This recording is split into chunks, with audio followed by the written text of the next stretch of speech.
de varices, on peut arrêter les bêta-bloqueurs. Et c'est ça qu'on appelle, au fait, la recompensation de la cirrhose, c'est-à-dire une cirrhose qui commence à s'améliorer un petit peu, où la fibrose commence à régresser un petit peu, donc on peut sortir de la zone rouge de la cirrhose en rentrant progressivement vers la zone verte. Mais la recompensation, c'est pour les cirrhoses qui sont tout de même gentilles. On peut pas, c'est rare de trouver une recompensation chez quelqu'un qui a de l'acide, qui a de l'encéphalopathie, qui a toutes les complications de la cirrhose. Et dans la même situation que la première fois, il ne faut pas oublier de dépister le CHC. Alors, que faire chez les patients qui ont cette fois-ci de l'acide? On sait tous que le patient avec acide, on ne peut pas lui proposer les méthodes d'élastographie, c'est une contre-indication relative puisqu'il y a beaucoup de faux résultats. Donc, chez les patients qui répondent aux diurétiques, on est obligé de faire des fibroscopies et on met d'emblée le patient sous bêta-bloqueur. Les ligatures sont retenues uniquement pour les patients qui ne supportent pas les bêta-bloqueurs, bien qu'il y a une contre-indication, ou bien s'il s'agit d'un patient qui développe un syndrome hépatorénal, bien qu'il fait de l'hypotension sous bêta-bloqueur. La deuxième situation, c'est les patients qui ont un site qui résiste aux diurétiques. C'est des patients il est dit qu'ils font plus de 3 épisodes de ponction par an. Chez ces patients, on propose au fait un TIPS. Et là, le TIPS a, je dirais, deux grands groupes d'indications. La première est une indication en urgence et la deuxième, une indication qui est programmée. Pour l'indication en urgence, c'est surtout l'hémorragie. Je commencerai par le TIPS préemptif, c'est-à-dire on a un patient qui est classé Child C, un patient qui est classé Child C, ou bien classé Child B, avec un saignement actif au moment de l'examen. Et là, même si on arrive à avoir une efficacité au traitement endoscopique, une efficacité au traitement médicamenteux, on est obligé de proposer un TIPS dans un délai de moins de 72 heures. Et on le propose même s'il y a de la CLF, même s'il y a de l'encéphalopathie, et même s'il y a de l'ictère. L'ictère est, je dirais, oriente vers l'insuffisance hépatocellulaire avancée. Contrairement au TIPS de sauvetage, le TIPS de sauvetage s'adresse aux patients qui ne répondent pas au traitement endoscopique ou bien qui récidivent rapidement après un succès au traitement endoscopique, une récidive dans les 5 jours.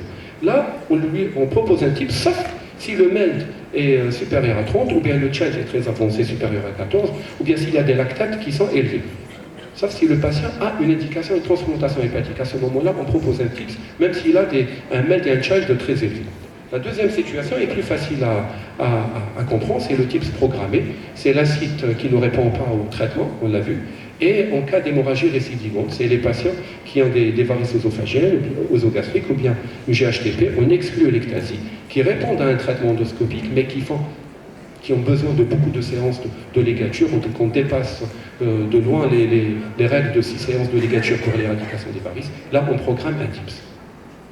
Là, j'ai fini avec la partie HTP et l'HCAC. Et là, je vais vous rapporter quelques plaques concernant la thrombose portale. Mais avant, quel est l'intérêt de l'étude de la thrombose?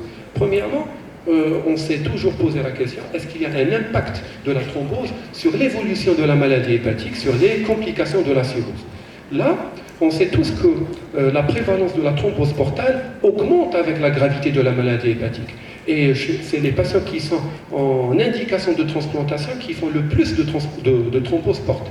Mais est-ce qu'il y a un effet de la thrombose sur la cirrhose? Et ce travail est là, il est très intéressant. Au fait, il n'y a pas d'effet, il n'y a pas d'impact de la survenue d'une thrombose sur l'évolution de la cirrhose ou bien sur les complications de la cirrhose. Donc la thrombose, on la retrouve dans les cirrhoses graves, mais la thrombose n'aggrave pas forcément la cirrhose. Le deuxième intérêt à connaître la question, c'est de voir quel est l'impact, quel est l'intérêt de mettre un traitement anticoagulant. Est-ce qu'il y a vraiment un intérêt dans la survie et dans les complications de la cirrhose? Ce travail a démontré une chose. Au fait, il y a un intérêt réel. Et même si on n'obtient pas une reperméabilisation de la thrombose, il y a un intérêt sur la survie et sur la survenue de complications. Et même chez des patients qui sont graves, puisque là, dans le travail, ils ont pris des patients qui avaient une cirrhose classée entre Child B7 et Child C10, avec un traitement prophylactique. Donc c'est de l'énoxaparine à 4000 unités. Donc même si on donne un traitement prophylactique, il y a un bénéfice sur la survenue des complications et sur la survie des patients sérotiques. Là, on va voir deux situations. La situation d'une thrombose sur un foie de cirrhose et une thrombose en dehors de la cirrhose. Je vais commencer par la cirrhose. Alors, est-ce qu'on doit traiter une thrombose qui survient sur une cirrhose? La première question, la première partie est très facile à retenir. On traite la thrombose compliquant une cirrhose chez tout patient qui est candidat à une transplantation hépatique, quel que soit le degré de l'extension de la thrombose. Il est candidat à la greffe, je le traite. Dans la deuxième situation, où il n'y a pas d'indication à la transplantation hépatique, là on traite s'il s'agit d'une thrombose récente, si la thrombose occupe plus de 50% du calibre du transport, si la thrombose est symptomatique, c'est-à-dire s'il y a de la douleur, s'il y a de la souffrance intestinale, ou bien s'il y a de la menace, de la souffrance sur le territoire de la veine mésentérique supérieure.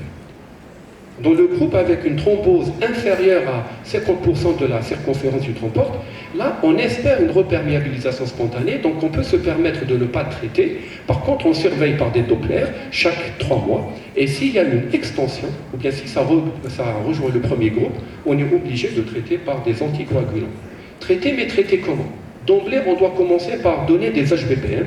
Il y a des données qui sont solides dans la littérature concernant la sécurité de l'utilisation des HBPM au cours de la cirrhose, et le relais peut être pris par les AVK avec une cible de l'INR entre 2 et 3, et je vous l'accorde, je suis tout à fait comme vous, je suis toujours gêné par mettre des AVK au cours d'une cirrhose, surtout s'il s'agit d'un patient qui a initialement un TP bas, donc c'est difficile d'équilibrer un TP, et là, heureusement, il y a une indication actuellement pour donner les anticoagulants oraux directs dont l'utilisation est facile.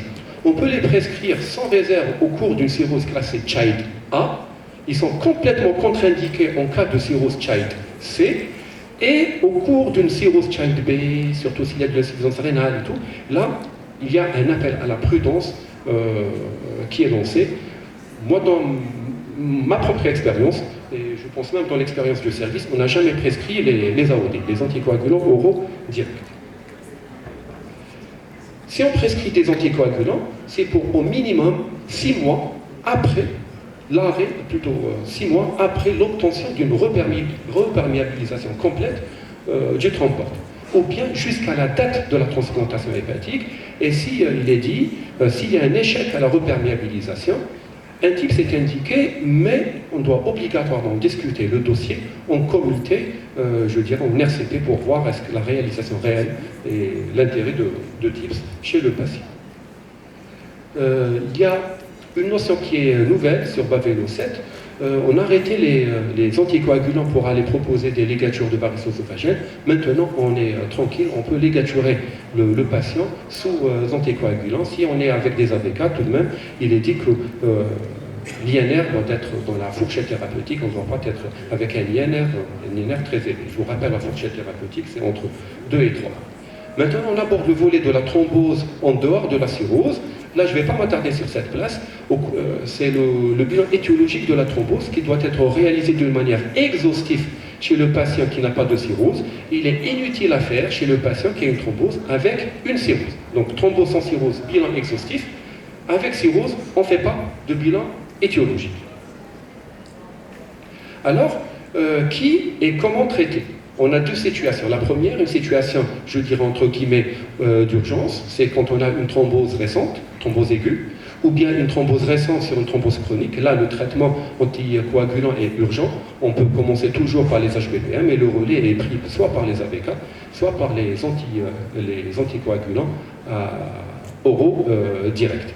Et quand on a une thrombose chronique, le traitement est moins urgent, on a le temps de discuter le dossier en RCP, on a le temps de réaliser un bilan étiologique avant d'aller proposer le traitement, puisque la thrombose est chronique, il n'y a pas de souffrance. Le plus souvent, la thrombose chronique est de découverte fortuite lors d'une échographie faite pour autre chose. Là où les AOD sont autorisés, mais attention, d'où l'intérêt de réaliser un bilan exhaustif de thrombose, ils sont formellement contre-indiqués au cours du syndrome syndrome des antiphospholipides. La durée du traitement, là, pour décider d'arrêter ou non le traitement, on doit se poser deux questions. Est-ce qu'il y a une cause générale, c'est-à-dire est-ce qu'il y a un état prothrombotique permanent chez le patient, et est-ce qu'il y a une cause locale? Si la réponse est oui, même pour la cause locale, Là, l'anticoagulation est donnée au long cours. AOD ou bien AVK, c'est pareil. S'il n'y a pas de cause locale, ou bien s'il n'y a pas d'état prothrombotique permanent, tout de même, les anticoagulants sont donnés au long cours, et là, la même chose, les deux familles marchent. Si on est dans la deuxième situation où il n'y a pas d'état prothrombotique et on pense à arrêter le traitement, la discussion doit être, je dirais, collégiale. On ne doit pas prendre la décision tout seul dans son box de consultation. Et si on opte pour l'arrêt du traitement, il y a tout de même des règles à suivre. Donc on doit poursuivre le traitement au minimum 6 mois après la reperméabilisation avant de penser à l'arrêt du traitement. Je me répète, il ne doit pas y avoir un terrain prothrombotique et il ne doit pas y avoir un infarctus mésentérique, donc il ne doit pas y avoir une menace sur le territoire de la veine mésentérique supérieure. Et ça, c'est une recommandation également récente de Baveno 7. Elle est dit, si on décide d'arrêter le traitement, il est intéressant de doser les dédimères à 1 mois après l'arrêt du traitement. Et si les dédimères sont inférieurs à 500 nanogrammes par millilitre, il est dit qu'il y a un risque faible de récidive de la thrombose portale. Et j'arrive à la conclusion, et en attendant les nouvelles recommandations de Baveno 8, normalement prévues dans 3 ans, 4 ans, donc j'insiste sur l'intérêt de l'élastographie qui trouve une place